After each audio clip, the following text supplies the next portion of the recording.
বাংলাদেশ থেকে কেন আসলে? বাংলাদেশ থেকে কেন আসলে? চিকিৎসার জন্য বাবা মা মেয়ে প্রিয়ন্তী রায় প্রমীকে ভারতে পাঠালেও স্বৈরাচার ভারত সরকারের মিডিয়া অবৈধ অনুপ্রবেশের দায়ে আটক করেছে নাবালিকা মেয়ে প্রিয়ন্তীকে। শুধু আটক করেই থেমে থাকেনি তারা, একের পর এক মিথ্যা বানোয়াট গুজব নিউজ প্রচার করে ছড়াচ্ছেন বিভ্রান্ত। বিষয়টি নিয়ে তীব্র প্রতিবাদ জানিয়েছেন প্রিয়ন্তীর বাবা মা। ভারতের বেশ কয়েকটি গণমাধ্যম প্রতিনিয়ত প্রিয়ন্তীকে অর্পিতা বলে দাবি করছে। তারা এই দাবির প্রেক্ষিতে রটাচ্ছেন মুখরোচক সংবাদ। বলা হচ্ছে, প্রিয়ন্তী ইসকনের সদস্য হওয়ায় অত্যাচারের ভয়ে তাকে ভারতে পাঠানো হয়েছে। তার বাবা মা মেয়েকে বাঁচানোর জন্যই নিরুপায় হয়ে একরকমের বর্ডার পার করে দিয়েছেন মেয়েকে।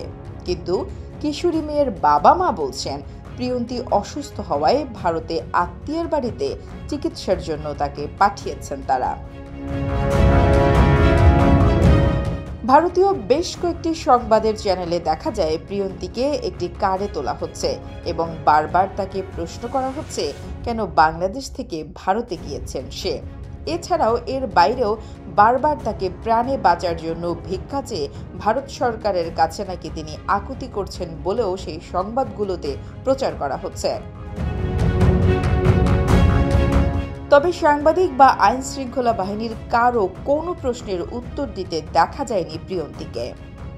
জানা গেছে, প্রিয়ন্তীর বাড়ি পঞ্চগড় জেলা শহরের পূর্ব জালাশী এলাকায়।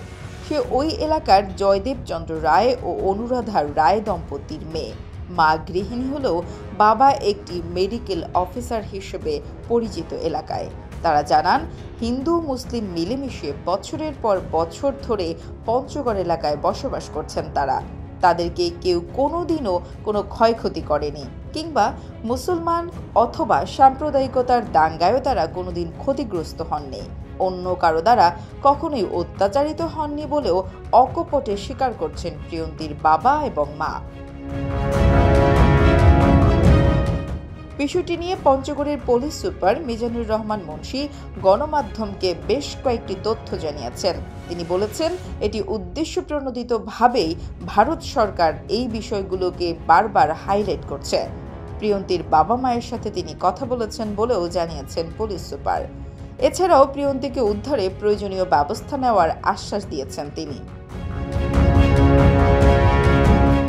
স্থানীয়রা বলছেন, 5 আগস্টের আগে এবং পরে পঞ্চগড়ের শান্তিপূর্ণ পরিবেশ বিরাজ করছে।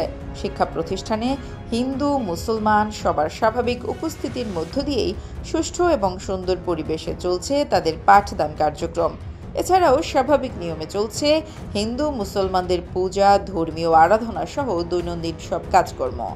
পূর্বপুরুষের আমল থেকেই তারা হিন্দু মুসলমান পরস্পর মিলে মিশে সৌহার্দ্যপূর্ণ পরিবেশে শান্তিতে বসবাস করছেন একই সাথে একই এলাকায়।